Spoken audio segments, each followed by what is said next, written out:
Hello and welcome to the Everything is Black and White podcast live on Chronicle NUFC over on Facebook, Twitter, and on YouTube. And later you can hear it on our podcast channel. I'm Andrew Musgrove, joined by our football editor, Mark Douglas. Mark, we'll start with the Euros, first of all. I'm just wondering if you enjoyed the last few days of football, some interesting results, some interesting games, and what have you made of Newcastle's, few players that have been partaking in the tournament so far? Yeah, I mean, Dubravka played well. I watched a bit of that game. I thought Shaw was Fabian Shaw, wasn't he? Really, brilliant at times, but also capable of a rick. But enjoying the tournament, yeah. I mean, I think I just enjoy the three games in a day. Although I think Finland Russia wasn't a classic by the looks of things. And last night was a slow burner, really. I mean, Kylian Mbappe just looked miles ahead. France, I think, are the best team in the tournament. And I think from a Newcastle perspective, the best chance of glory is probably their future manager, Antoine Griezmann, who looked absolutely sensational last night, I thought. And, I think probably most of Newcastle's got a bit of a soft spot for him now. He's football managers, now he's playing Newcastle's football management. I thought they looked miles ahead of anybody else, defensively really strong. Going forward, they could have gone through about three different gears and still had too much for Germany, who you would think would probably be one of the stronger teams in the tournament as well. England made a solid enough start, didn't they, on Sunday? I don't think I'd be getting carried away by the performance on Sunday, but it was controlled and measured, and that's what you kind of need from England. And remember, that was a team that played them off the park for 65 minutes in a World Cup semi-final 3 years ago, and England did quite well there. So yeah, enjoying it. I'm looking forward to Friday. Scotland were not great. Wales not brilliant either. So they can only surely get better as the tournament progresses. I just want to show this video here of Emil Kraft.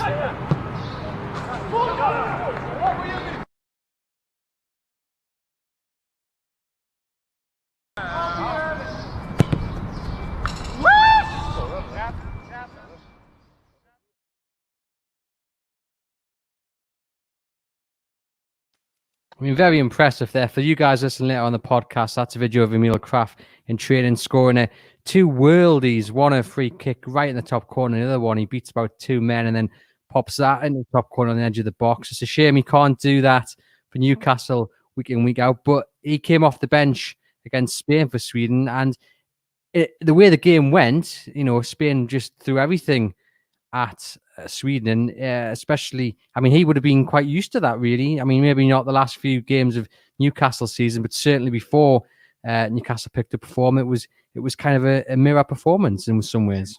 Yeah, I mean, he it was an interesting game, really, because I think Spain, we're used to them playing teams off the park, and I think even in 2010, 2012, they had a lot of possession, passed the ball. But even then, they were getting criticised for what use is possession if you're not doing much with it. And there were times even during their really strong period where I felt they sometimes can praise teams for possession all you want, but if they're not doing anything with it, then it's difficult to kind of get too excited by it. And I always think that it's the easiest way to play, isn't it, the way that Sweden played the other day? You can see why Steve Bruce was tempted to do it earlier in the season as well, because it's always harder for a good attacking team to pick off a good defensive team than it is to go toe to toe with them. Sweden's challenge will come when they play some of the other teams in that group who, we were going to, they're going to have to play out a little bit more with. And I think that's my concern about some, this tournament. I remember in 2016, and so far it hasn't happened, but in 2016, what you were getting, especially as the games wore on, was that weaker teams in the tournament really just basically defending and looking to pick up a point because they knew that would get them through the second round, or one win gets them through to the second round. And, that kind of encourages defensive football. We haven't really seen too much of that at the moment, although it was clearly the case for Sweden the other day. I think Kraft's, he gets a lot of stick, but I think he's been okay for Newcastle. I think he's a squad player. I don't think anybody else is expecting much more from him than that at Newcastle. But he's fairly decent in terms of what he does. He's a support squad player, and I think the temptation is, and especially this season when things haven't been going very well, is to sort of say, well, we need better than that. But you have to have a squad. You can't, in the Premier League, you have to have a squad of players, and you have to have players who are of a decent level who can step in and do a job. And I think sometimes fans don't kind of appreciate that. Kraft's not going to start every game for Newcastle United. He is probably going to start 5 to 10 games a season, and maybe more than that. And he's at that level, I think, where he's not going to significantly weaken the team when he comes in. So, it's very difficult, isn't it? I think, you have to look at this as a squad game in the Premier League. You have to look at it as a squad game in the Euros as well. There'll be injuries. And when you see a player, when you see him doing that for Sweden, it shows that he's not a bad player. We'll dive into some questions that we've got. We've got this one off Craig here, who asks, Mark, do you think will Andy Carroll sign a new contract? And then he asks who our picks are for the Euro. So we'll go with Andy Carroll first off. He's got an extension on the table. He's gone away on holiday. He's going to be thinking about it. I think I've said previously on a podcast with Lee a few days ago that in an ideal world, you wouldn't want Andy Carroll to re-sign a contract because he's coming towards the end of his career. It's not, for me, a mark of progression. You want to be improving the squad. But on the other hand, I can see the club doing it because, this is what Mike Ashley does. It's it'll save a bit of money. You're going to end up spending 20, 25, 30 million on a striker. It's a budget Newcastle don't appear to have. And I can see why the club are going to do it. It's not necessarily, I think, something that shows a sign of, like I say, progression. What about yourself? I think he will. I think he will probably sign up for another year. He'll want to play more than he did this season. And I think that one of the intriguing parts about this, and it's very Newcastle United to be kind of in June, and we kind of know that Dwight Gale's going to sign a new contract. We know that Jacob Murphy's going to sign a new contract. We know probably that Andy Carroll will stay. But they haven't announced anything. I don't know whether Steve Bruce is probably more, having to stay a little bit quiet on these things because he doesn't know when the club are going to release them and what's going on with that. But he didn't sound fulsome talking about Dwight Gale when he was asked about the 3-year contract. He hadn't played him much at all. Same deal really with Andy Carroll. We know that the owner really likes Andy Carroll and has always been a big fan of Andy Carroll all the way through. And it's always an interesting dynamic to know who is making these decisions, who is driving them. Is it a totally football-based decision? In which case, I think personally, Steve Bruce would probably say, well, look, I'd like to refresh the squad, move it on, bring in a young player. I mean, we talked about Kyle Joseph, who doesn't look like he's going to sign now, but they were looking at maybe bringing in some younger players. It looks like now it's probably going to be Gale, Carroll, and they might not even bring a new striker in. Because they'll be looking to tie up Willock and a centre back. So it might be that they go with the same strikers that they've got. We obviously, I touched on Joelinton maybe making a bit of an impact when he comes back because he has improved. But they do need another striker for me. You saw when Callum Wilson wasn't in the team how much weaker they looked. But I think he will re-sign. I think he knows he wants to stay in the Premier League. There's not another Premier League club out there for him, I don't believe. I think it's too early for him to go to America, too early for him to kind of go and play in the MLS or, go and play lower down the leagues, which I don't think he really would fancy. So I think it's an ideal situation for him. And he might want to play a bit more. He'll hope that he gets a chance to do that in pre-season and stakes his claim and then gets into it. But yeah, I kind of agree with you. I mean, when you saw how he played against Newport, I mean, he was good around Christmas. He just didn't get the chances. And if he doesn't get the chances to play, he's going to get rusty. He's the kind of player who needs to be sharp, and to be sharp, you need to play games. Most certainly. And just briefly, your pick for the team to win the Euros? I'm going to go with France. I mean, that's an easy one, isn't it? But very boring, but yeah, I mean, they look like the outstanding team in the tournament. Portugal, I think, are going to be there or thereabouts, and it might be very interesting if they end up playing England in the next round. That'll be an absolutely barnstorming game. My other team, obviously, I think have looked pretty sharp in the first round of Belgium. I think they look really good. But France, you just feel France have got about 3 or 4 gears to go through, and they beat Germany in the first game, and probably should have been more as well. So yeah, I mean, so far they look very, very, very justifiable favourites. We've got a question here from Gordon Burke, and he asks, is it true about Richie wanting to leave for family reasons? He says it would be a shame, but understandable at the same time, and he would be gutted to see Richie go. I mean, I think letting Richie go would be a mistake, but we've known for a while that, his family is down south, and that's what kind of pushed the deal that nearly went through in January. And it's not the first time that's cropped up. And of course, he's probably coming to that stage of his career where he will be looking for one maybe big deal, and maybe a club down south could offer that to him. What's your take on that? I think, yeah. I mean, I don't think he's sort of.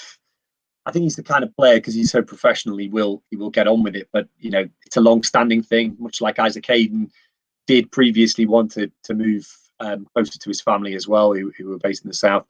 I don't think it's any secret that Richie would prefer a move if he could, for family reasons.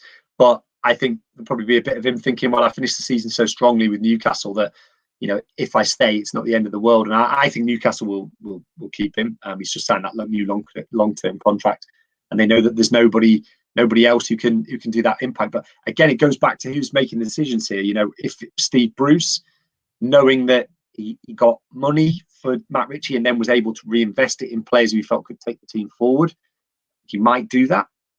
But I'm not sure that it's solely Steve Bruce's decision with a lot of these things, because I think, finance and kind of the overall picture of the team are also involved in those decisions. And, it could be that that Bruce is kind of being told, well, look, for economic reasons, that player's going to get a new contract, that player's going to get a new contract, and we're going to keep this player. And I think that's always been the tension. I mean, it's something that happens at all football clubs, but it's always been a tension at Newcastle, who makes those final decisions. And, we saw it with the previous manager. He wanted to do certain things, which he kind of told, look, economically, that doesn't work for you. And made it very clear he was unhappy with that. With Steve Bruce, I think he might just have to sort of get on with it. And again, I do sometimes wonder who has the final say. I think probably the manager has a strong say in it, but it might be that, he has to kind of come to some compromise that he maybe wouldn't be his first choice. He probably would want to keep Matt Ritchie. But as I said, if he felt like there was somebody out there who could refresh the team and was a little bit, could do the similar job, then he might look to move him on. But I'm not sure Newcastle have that. Looking at the contract offers that they've got on the table, I'm not sure they have that determination to really definitively move the team forward this summer. It might just be one or two players coming in, and maybe a loan or two as well. Good question here from Darren Lee Wells. And he asks about Freddie Woodman. He says, surely the club will be looking at promoting Woodman this coming season to number 2 and offloading Darlow. But I guess, Mark, even that might not be enough to keep Freddie Woodman at the club, because, he's played the last 2 seasons down at Swansea, first team football, performed really well. He's hinted that he hopes the season just gone wouldn't be his last at Swansea. Of course, he'd probably love to play for Newcastle, but with Martin Dubravka in front of you, it's not exactly going to be the easiest of challenges to get that number 1 spot. No, absolutely. And as you said, I don't know whether Freddie Woodman will particularly want to come back and play number 2, because he's played a full season in the Championship, won the Golden Gloves there, nearly got promoted to the Premier League himself. And I think knew that if he got promoted to the Premier League, Swansea would probably look to make that move permanent. I think that it could well be that Woodman, if an offer comes in for him, they might listen to an offer for Woodman with certain terms attached to the transfer. So maybe a buyback or a massive percentage, like we've seen with Adam Armstrong as well. But I don't think there's that kind of money sloshing around the market at the moment, because I don't think in the Championship there's anybody with 20-30 million to spend. And I certainly don't think there will be any chance of that move to Swansea happening on a permanent basis now they've not got promoted. It could be another loan for Woodman. For me, that kind of kicks the can down the road a little bit, which is what we're kind of used to with Newcastle. That is their default setting, is kicking the can down the road when it comes to the kind of Lee Charnley era. That unfortunately is where we often see them going, and that could well be the sort of compromise. I think they're carrying 3 outstanding goalkeepers in Woodman, Darlow, and Dubravka. And if you were a kind of dynamic club, you'd say, right, we need to cash in on one of them and reinvest it elsewhere. But whether Newcastle are ready to do that, whether they feel the market is right for them to do that at this time is another decision. But as you said, I don't know whether Woodman will want to come back. I think he's got his eyes on actually getting into that England squad. And I'll tell you what, when you look at 3 goalkeepers that they've taken to the Euros, he's probably not that far away, because Aaron Ramsdale didn't have a particularly good season for Sheffield United, and he's now the 3rd choice keeper for England. I wouldn't have thought Woodman would be massively far away from that squad. I mean, selling them, it could end up like Ivan Toney, like Adam Armstrong, where we're sitting here in 12 months' time, 18 months' time, saying, "Oh, what have Newcastle done?" Even with a buyback clause or a sell-on clause, you see, you know, Adam Armstrong and Ivan Toney are the ones that keep popping up. I mean, obviously Newcastle were linked to Armstrong earlier in the window. I mean, I know it's just opened so earlier this year, but he's going to cost a pretty penny as well, even with what can be done with the kind of sell-on clause. And it all goes back to the budget, doesn't it? And what Newcastle have to spend, and whether they would spend it on Armstrong and then lose that money. You know, that could be spent on a centre back or bringing Joe Willock back. Yeah, I mean, again, I'd be surprised if Adam Armstrong ends up coming back. You know, personally, I feel the priority is clear. It's to bring Joe Willock back. You know, bit surprised to read about the budget being 50 million. You know, I don't think those big decisions will be made until Newcastle have a clearer picture of arbitration and where they are with the takeover. You know, I think it could be that those decisions are once again, you know, delayed a little bit. I mean, we're probably only a couple of weeks away from arbitration potentially starting, so we might know a little bit more towards the end of that period about where Newcastle stand. I think in the meantime, it's unlikely that any of the signings that Newcastle want to make will be completed before then. So, you know, we're used to this in the summer with Newcastle. You know, they're the only club in the Premier League, I believe now, or just about one of the only ones in the Premier League that haven't released their accounts for the season. There's no sign yet of the retained list officially. They do very much tend to go quiet in the summer. As soon as things go, they go quiet in the summer, and you know, decisions are generally delayed. And obviously, with the takeover in the background as well, it's very much a case that, you know, there's so much uncertainty around the club. But I think Armstrong's unlikely in the current guise. Obviously, if they do get taken over, then, you know, they might be looking higher than that. We've got 16 minutes in without mentioning the word of the takeover. We will get onto that a bit later on. I just want to ask about the centre-back situation, because it's clear that Steve Bruce has identified the fact that he wants to bring in a centre-back. We've had Christophe Hergé, the main man linked. We've had today the Valencia centre-back, when I find his name, Mukhtar Diaby. He's been linked, and there's been various other ones as well. For you, Mark, is that a position that Newcastle need to really focus on? I mean, a lot of people in the comments would like Lejeune to come back. Obviously, he played last year in the Liga, working back from that injury crisis that he's had, and he performed all right. Of course, it's a bit of a slower league, and now we would handle the pressures of getting back in the Premier League is one that remains to be seen. But his Instagram today, he's been working hard, so clearly he's not having a holiday, so to speak. He's back in the gym and working hard wherever he is. Is a centre back the main priority, do you think? Well, no, I think they desperately need the Willock position to be filled. They need if it's not Willock, then they need to have somebody else in there who's similar to him, or he can do that job, which I think is what Steve Bruce has always felt from the sort of start of last season. I think he felt that that's what he needed. He was looking for Ross Barkley was one of the players he looked at. A lot of those kind of ball carrying midfielders who he wanted. So centre back for me feels like it's not necessarily the priority, but it's clearly something that Steve Bruce wants to look at. The lad from Celtic, Ajer, is a clear target, somebody they've looked at as well. For me, I feel there's a clear priority to bring somebody in who's maybe gives them something different in that position than they've got at the moment. You know, if they bring Fede Fernandez back for another year, then he's a decent option. Lejeune, I think they will look to move on, just because I think that Steve Bruce had a chance to bring him back earlier this season, didn't do that.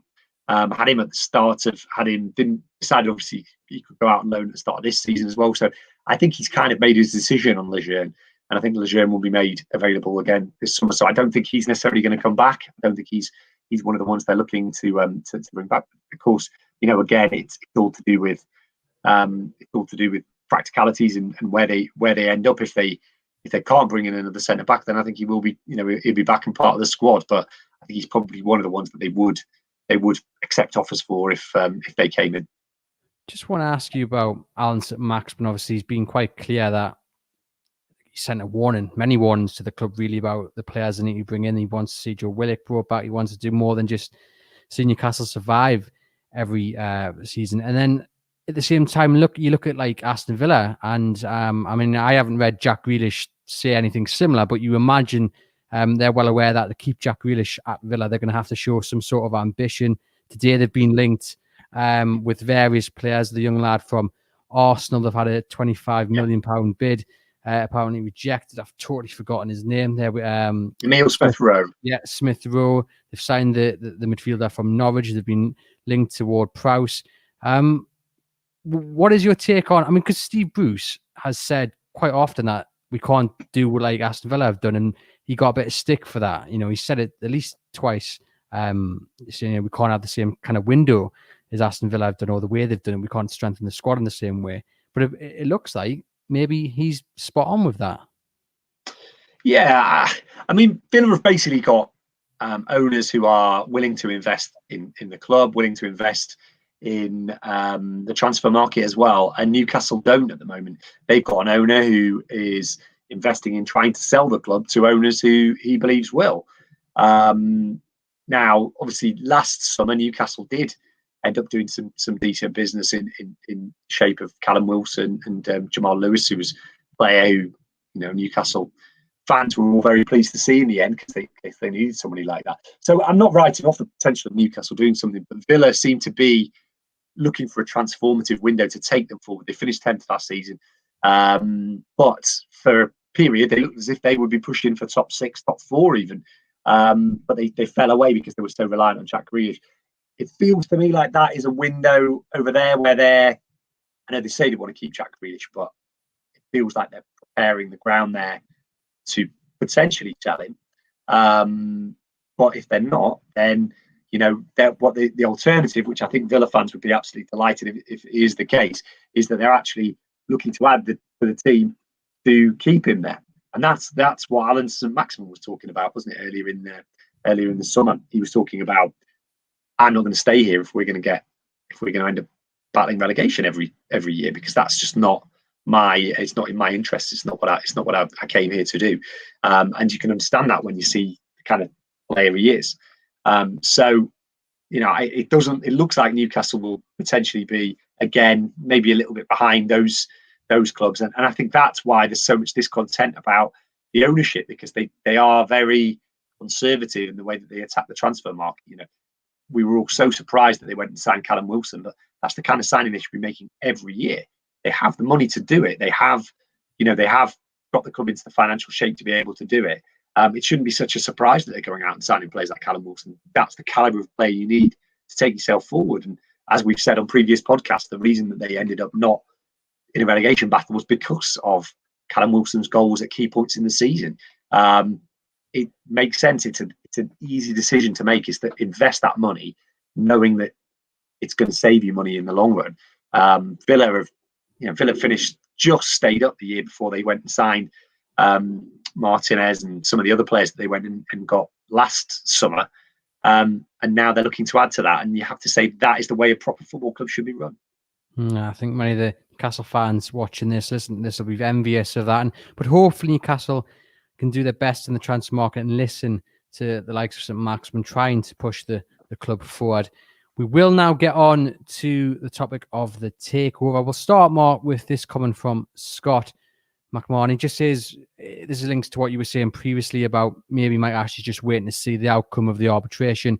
And Scott says, we can't wait for the arbitration to essentially strengthen the squad, because by then it'll be too late. And I suppose the question there is, at what point do you maybe see Mike Ashley or Steve Bruce doing some business in the transfer market, given in the background is playing the arbitration? Well, I think things will be relatively quiet for the next couple of weeks anyway, because the Euros are on. A lot of teams will be waiting to see what happens in the Euros. They'll also be waiting to see what happens with other big deals. There's probably 3 or 4 massive deals that could potentially move this transfer market quite considerably. So if a Harry Kane goes then that creates a lot of money in the transfer market, and then you might see Spurs looking at players who they might not otherwise look at. Then that gives money to other clubs who then do business as well. You're seeing Arsenal, Villa potentially looking to do some business as well. If Arsenal look to do business, you might start to look at Alan Saint-Maximin and say, is that something that they're going to look to do? Are those the kind of players that they look at could do? Obviously Joe Willock is then essentially comes available. All those kind of things change. Newcastle haven't got any deals ready to go in the pipeline. We kind of know that. Last year they had Jeff Hendrick pretty much wrapped up very early on in the transfer market. I think they'll probably look to move one or two on for as well. So I don't think it's necessarily a desperate need to do something before arbitration starts. It just depends how long that period goes on for after that. But you're looking at a situation where arbitration could go on for a couple of weeks, get to the middle of July, and then teams are starting to strengthen. The season starts on the 12th of August, so things are starting to bite into it. But I think we'll have an idea of how arbitration goes, sometime, I would think, in the early part of July, mid-July. If that's the case, then it may be they can do stuff quickly if they are taken over, and I think that will be what Mike Ashley's dream scenario. Personally, I think they like your correspondent said there, they do need to start looking to do things. They need to act as if they're not going to be taken over and make those offers. But for a guy like Joe Willock, will Arsenal make an early decision on him? I doubt it. He'll probably come back for pre-season and they'll take a look at him. And then they might try and look to start bidding more anyway for him. So that deal might be later in the window. But yeah, I agree. Newcastle need to do stuff quickly, but knowing how this club works, it's unlikely. On the takeover, Mike Ashley's camp seem very confident about the outcome. Do you think they're being a bit bullish, or do you genuinely believe that Mike Ashley is as confident as he can be that come, I don't know, August, September, the end of the year, he will be gone from Newcastle United once and for all? Yeah, I think I think there's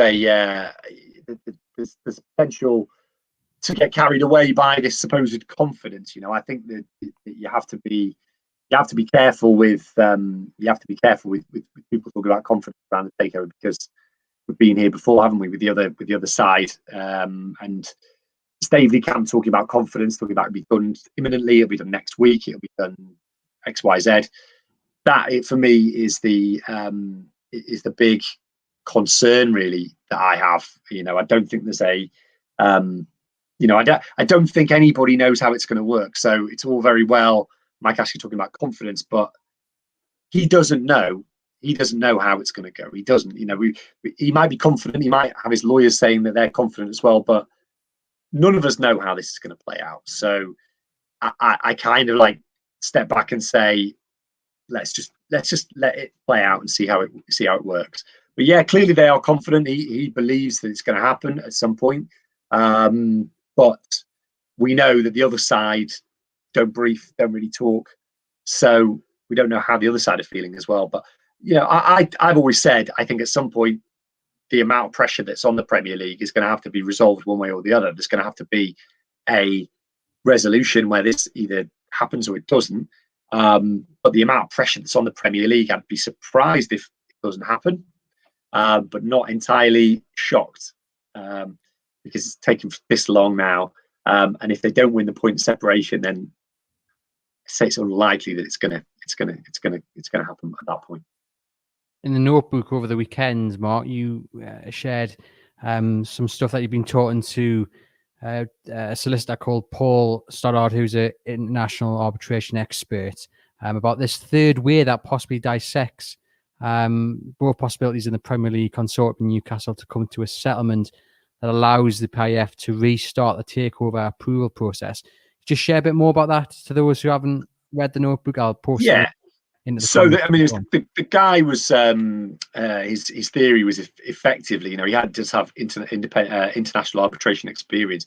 His theory was effectively that the Premier League taking Saudi Arabia off their piracy list was opening things up to the possibility of a settlement to be reached before arbitration, or even afterwards, if it doesn't go the way that the Premier League wants it to go. I think that's always been what both Ashley and the consortium have hoped for, and they've always felt that it would be better if a settlement could be reached. And if a settlement can be reached, then the need for the expensive lawyers is negated. And it's always been the feeling that on the consortium's part that would be the better way to go, and that would be how they would end up getting their own way. But obviously the Premier League have disagreed on that one so far, and their lawyers believe that they have a different point. But the idea of the Premier League taking Saudi Arabia off their piracy watch list, one interpretation of it is that it opens the way to making it that little bit easier for them to come to a settlement with the consortium and Mike Ashley, who obviously has been very critical of the way that the Premier League have done things and is causing mayhem, I think it's fair to say, to the Premier League at the moment with the various legal cases and various other things that are being talked about. Indeed. Just before we finish with a couple of questions from our viewers and listeners, just want to have a word on the NUST. They were part of a meeting, weren't they? A panel of the fan-led review into football governance, rather. And they kind of, took issue with the Premier League, as well as Mike Ashley, calling them a rogue owner and what have you. I know you spoke to Alex Hurst, who obviously the former chair of the trust, still a prominent member there. Can you just explain what happened there? And do you think what they raised, to this review is important? Absolutely, yeah. I think the panel, that are part of this review into football governance, they are, they're absolutely. They're being given the opportunity to shake up football as we know it. An independent regulator is on its way. I think there's no doubt about that. At one point or another, football it's being seen as it's not being able to govern itself properly. Premier League, I think, are part of that. They govern very well for 6 or so clubs right at the top, but not very well for the rest of us. There's so many issues that haven't been resolved around football, the way that football's running, and also around, in particular, I think, takeover process, the owners and directors test, which just is not fit for purpose.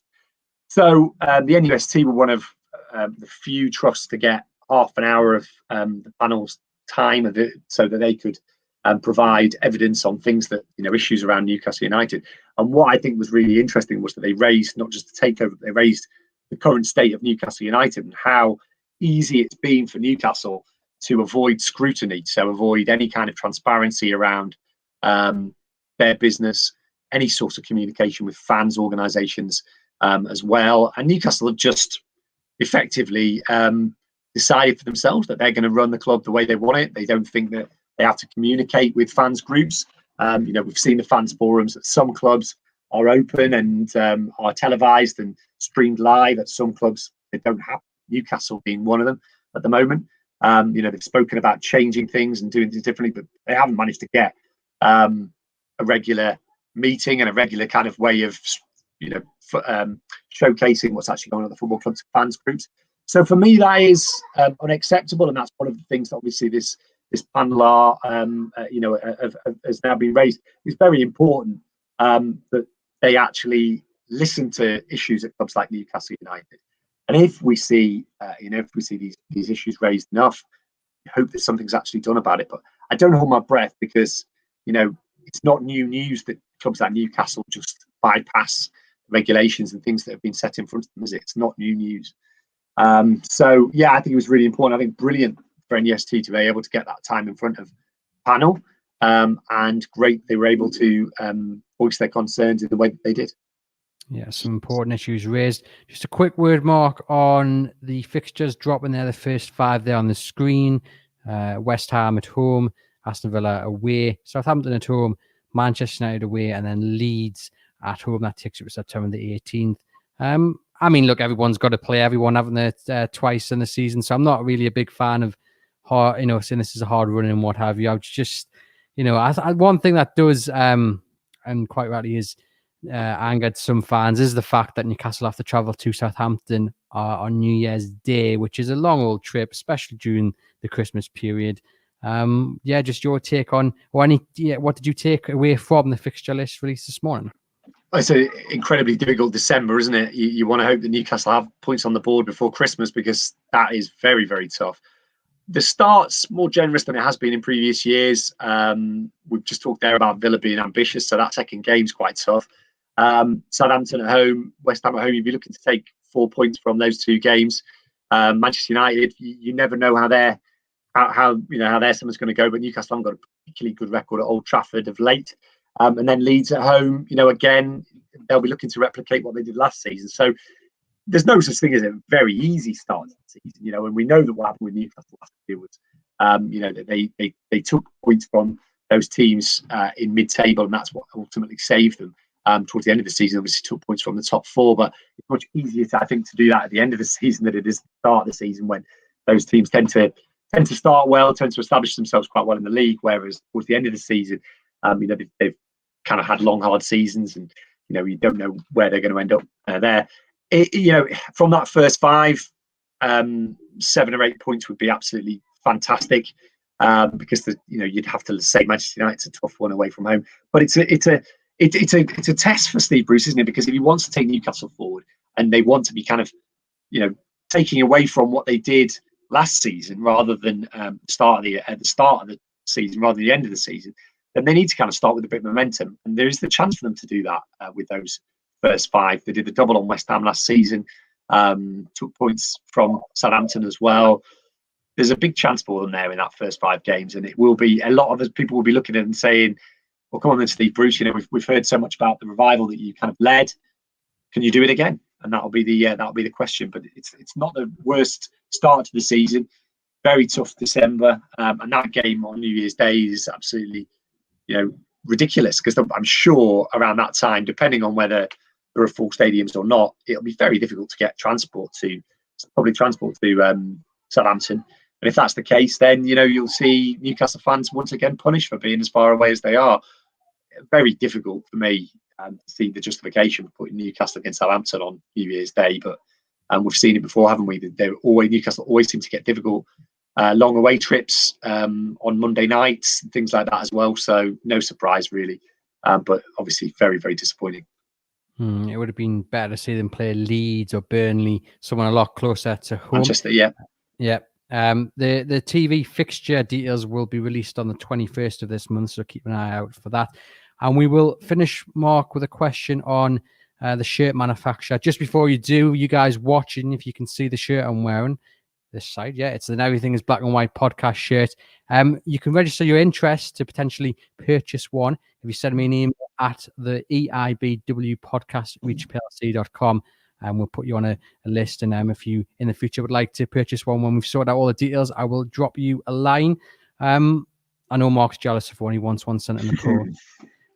On Newcastle's new shirt manufacturer, we're expecting it to be Castore. People watching Queens yesterday would have seen Andy Murray in his merchandise. We've seen the Wolves kits released, the training stuff released, looks good. We've seen a few concept kits knocking about. People just asking Mark, what's the latest on this? When are we expecting this deal to be confirmed? I would think early next month. Castore will be confirmed as the new kit suppliers to Newcastle. We've seen the stadium seem to have logos up. When the club put out those tweets, it looked like Castore was ready there. I know the people involved at Castore keep very tight-lipped on it, but certainly not denying the fact that Newcastle are set to be their new kit suppliers. Very interesting to see the situation at Wolves, and Wolves talking about the way that deal is a very different kind of deal from the one that they've got with Puma. Newcastle have a lot more say in how their kits are manufactured, but keep your eyes peeled for the 1st of July. I think what will be nice about this will be that Newcastle will have a bit more control over it, and the fans will see something a little bit different. I mean, Puma were good partners in some ways. Newcastle did get to work on some of those designs. You saw the fantastic green and blue kit that was a few years ago. They've had some decent kits with Puma, but I've always felt that Puma are not the most important. Newcastle are not the most important club, being in the Puma stable. So if that's the case, you're not going to get the best. You're not going to get the best of the kind of the marketing. You're not going to get the best of the designs and things like that as well. So I'm looking forward to Castore. I think you'll never satisfy everybody with your kit, I think is the truth. And the way that the feeling around Newcastle at the moment, people aren't particularly enamored with the way that the club's run. So you might, I think, see a few people complaining about it when it comes. But the gear looks smart for me. I like my kits. I like my kind of retro kits at the moment. And I'd like to see, full sort of, proper merchandise, as opposed to the kind of, what we've seen from Puma. I'm disappointed with their kits at the Euros, actually, the Italy kit, which should be an easy one to get right. It should be clear, very easy one to get right. I thought their away kit was pretty dull, and it didn't look great. But Castore will do something a little bit different. So they're a challenger brand, aren't they? They're a disruptor in the kit world. So I'd like to see them do something different. It would be nice to see something unique. I'm just putting on the screen here the new Middlesbrough kit by Hummel. I think that is absolutely brilliant because it pays tribute to the local area. I mean, you've got the Transporter Bridge, really dominant there, haven't you, on the shirt? And I think that's something that's really nice. And it would be good to see Castore take a similar approach with Newcastle and do something that stands out. It's not a generic design. It would be good to see them follow something similar there. I mean, you'd be a fan of that, Mark, wouldn't you? If it paid tribute, to Newcastle, I don't know, Time Bridge, maybe you hawking back to the 95, 96 days. Well, it was interesting. A few years ago, 2 years ago, the red kit was incorporated the cantilever stand, the Gallagher stand at Newcastle, didn't it? That was the idea anyway behind it. That was what it was trying to do. We've seen different nods to sort of football heritage and stuff, but that's what fans want to see. They want to see, their club, their community, their support reflected in the designs. What's been really interesting the last few years has been these kind of garish away kits and third kits have kind of come out, because as far as I understand it, like, they sell really well with younger fans and especially sort of kids. So it'd be interesting to see whether Castore do that as well. I've seen it suggested the away kit's going to be blue, I think, or some kind of that kind of colour scheme, which would be interesting. I'd say my favourite away kit that Newcastle have had was the silver and black one from the early 80s. That was a particularly good kit. Green and blue one was fantastic as well. And I just like to see something a bit different. And I'd like to see them actually really make the most of these kits, because it is something that actually matters to fans. And I think the last few years, Newcastle haven't really, made a big deal of it. Puma haven't made a big deal of it. I think it should be something huge. The reveal should be a big deal. It should be something where they put up players. They make a big song and dance for it in the media, and it gets, it should be a big event. And it hasn't really been the last few years. It's been sort of, here are Puma's new kits. Here's a few pictures, and here we go. And they go on sale on XYZ. It should really be a big thing. It should be players, doing events. If they can, obviously with COVID restrictions, it should be it should be something different. It's a great opportunity for smart marketing and PR people to go and do the business with this. Most certainly, we'll all watch with interest to see what Castore, if indeed they are confirmed throughout for Newcastle United's new kit for the up and coming season.